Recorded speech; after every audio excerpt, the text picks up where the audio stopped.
So, welcome in the class of water resource engineering.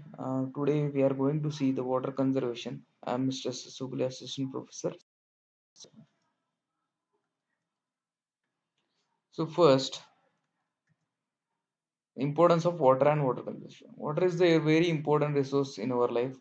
We have seen in this subject for how the water can be managed and for what things the water can be required in this subject as well as in the environmental engineering. The availability of water resources on the earth are limited and unevenly distributed.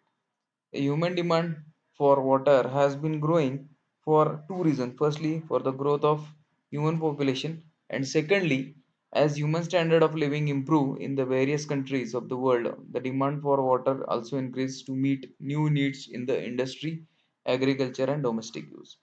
So basically, as the living standard of a human being is increasing, he requires more water.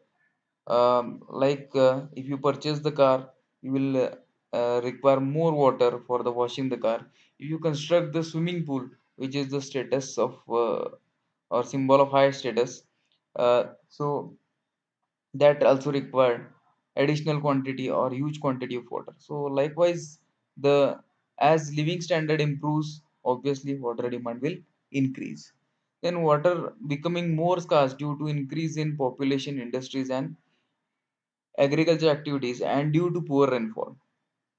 Water conservation depends on the our wise use of these resources. So, what is water conservation? Water conservation includes all policies, strategies, and activities made to sustainably manage the natural resources of fresh water, to protect the water environment, and to meet the current and future human demand, population, household size, and growth and affluence all affect how much water is used.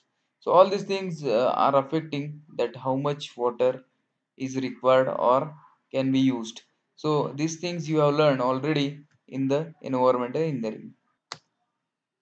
So some ancient Indian methods of water conservation are a large number of tanks were cut in the rocks to provide a drinking water. Each fort in the area had its own water harvesting and storage system in the form of rock cut cisterns, ponds, tanks, and wells. Underground baked earthen pipes and tunnels to maintain the flow of water and to transport at distant places. That is like bamboo drip irrigation. So in Maharashtra also you have seen so many forts. We have so many forts. Around 350 forts are there. So every fort having its own water storage system. Likewise, those are rock cut or tanks were cut in the rocks for the storage of drinking water, and this water can be used for an entire year for the people who are living on the food. So likewise, these methods are there. Even sometimes you might have observed uh, the water supply systems are there. That is in Pune, that from Katras Lake we have this water supply to Shaniwar Wada. So likewise, so many systems, so many pipe systems has been done in ancient Indian. Rainwater harvesting in urban areas, the construction of house, footpath, and roads has left a little exposed earth for water to soak in. Rainwater harvesting is essentially means the collecting of rainwater on the roofs of the building and storing it underground for the later use. Basically, you might have seen the episode of the Satyamev Jayate also, that focusing on the rainwater harvesting, and later on also we will take one extra lecture for this rainwater harvesting. Small, of course, because it does not have that much data or the things to explain in it is quite simple method in rainwater harvesting. So we'll take additional one lecture for this rainwater harvesting. Then some benefits of rainwater harvesting are as follows. It increases the water availability, checks the declining water table. It is environmental friendly. Actually, whether it is environmental friendly, because the construction and all those things we need to make, so whether it is, that is the kind of question mark. It improves the quality of groundwater through the dilution of fluoride, nitrate, and salinity. Prevents soil erosion and flooding, especially in urban areas. Then the agriculture. The conservation of water in the agriculture sector is essential since water is necessary for the growth of plant and crops. A depleting water table and the rise in salinity due to overuse of chemical fertilizers and pesticides has made matters serious. Various methods of water harvesting and charging have been and are being applied all over the world to tackle the problem. Then reducing the water demand. A simple technique can be used to reduce the water demand. The underlying principle is that only part of the rainfall or irrigation water is taken up by the plant and the rest percolates into the deep groundwater or lost by evaporation from the surface. Therefore, by improving the efficiency of water use and by reducing the loss due to evaporation, we can reduce the water demand. Then the goal of water conservation, the effort includes ensuring the availability of the water for future generations, then energy conservation as water pumping, delivery and wastewater treatment facilities consume a significant amount of energy. In region of the world, over 15% of the total electricity consumption is devoted for the water management. So this is the huge count for the these wastewater and water treatment. We require this much amount of energy. Then habitat conservation, where the minimizing human water use, household application, reducing the domestic water use. Some strategies for reducing domestic consumption include the replace of lawn in semi-arid and arid urban areas with landscaped surface. So these things can be done. Then encourage the use of efficient irrigation system for home garden and lawn use. We can manufacture and use more efficient dishwashers.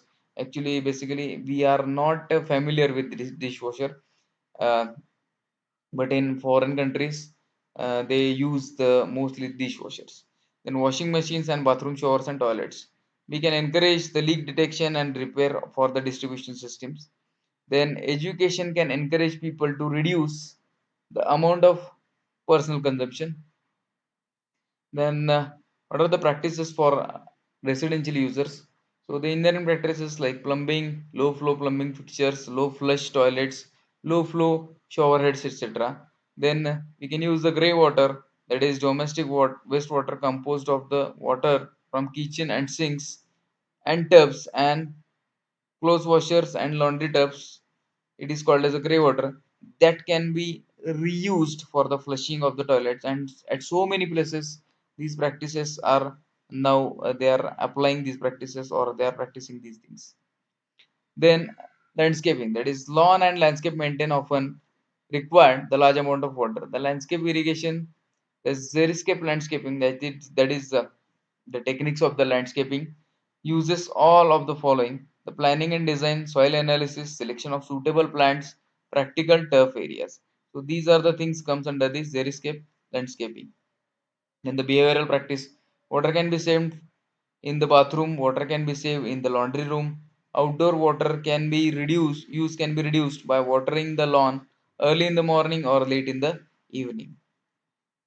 Then practices for agriculture use. So water saving irrigation practices like drip is there, sprinkler system is there. So these methods can be used. We have discussed so many things on this method in earlier lectures. Then agriculture applications like reducing the agricultural water use, the cultivation of food crops that require less water for the growth. Even so many techniques are there that can be used for these things, that same as this drip irrigation or so many things, that what where that water is required, there only we have to supply this water. This also benefits us for the less width of less growth of the wind also. So obviously this is quite a saving thing or a win-win situation for us.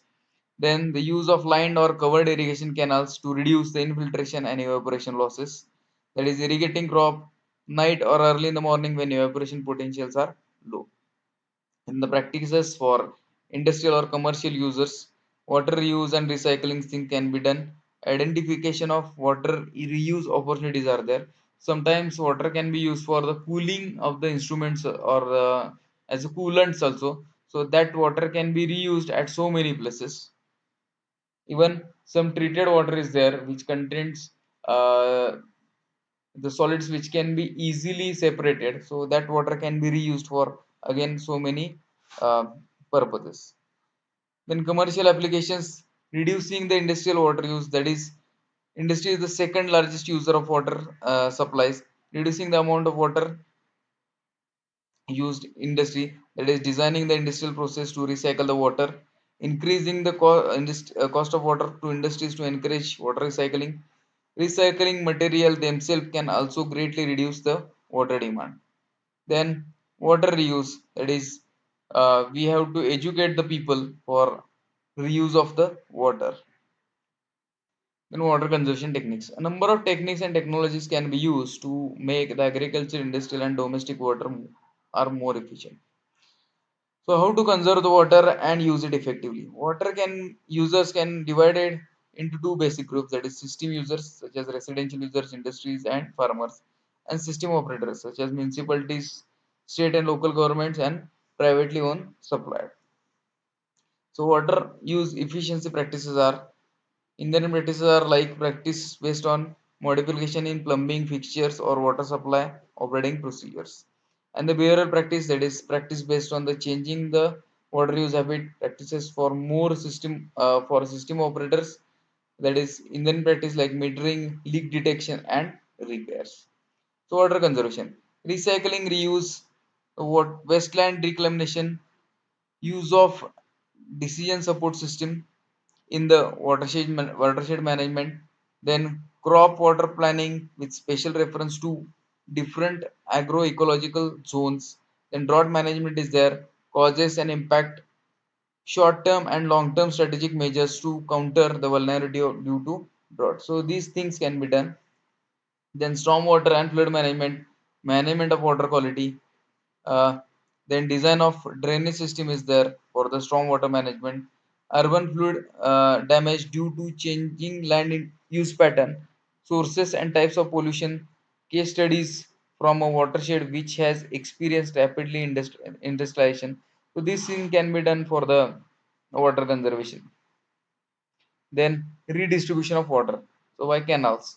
By arranging the supply of water from the areas having lesser demand to the areas having greater demand, water crisis can be minimized.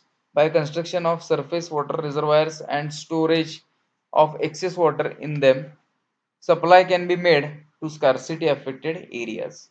So distribution of water can be also possible through the canal system. So many canal systems or irrigation systems are there in which we are implementing these things, and by use of these things, so many land is we have brought under the cultivation also. So basically these takari mahisha systems are there or are the examples of these kind of canal distribution system.